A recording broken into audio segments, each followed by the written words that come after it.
Oguzo Emeke Festival is an annual cultural celebration held in the Emegugu Kingdom of Owerri, Imo State, Nigeria. This festival, rooted deeply in the Igbo traditions, is a significant event where the community honors its ancestors, especially the legendary figure Ezeluku.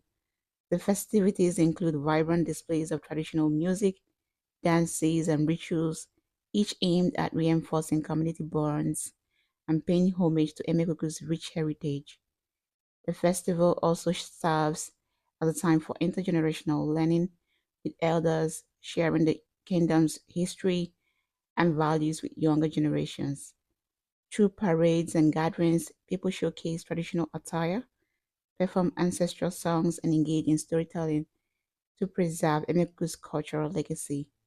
Additionally, this event is seen as a period of unity where visitors from other regions and locals alike gather to witness and celebrate Emeko's unique cultural practices.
Okay.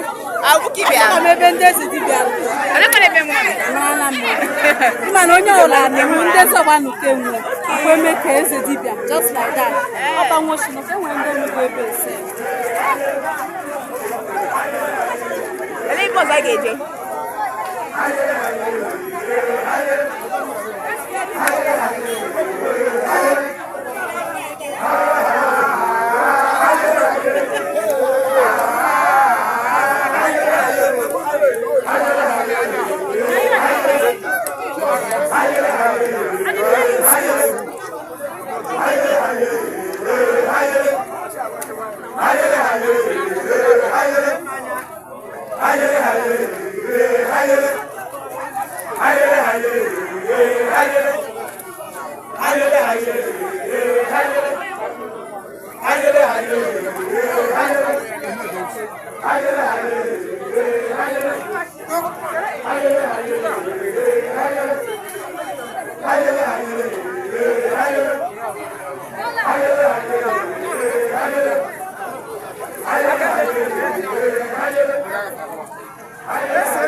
ayele ayele ayele ayele ayele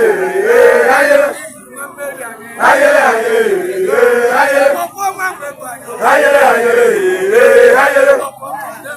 ayele ayele ayele ayele ya ya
Hey,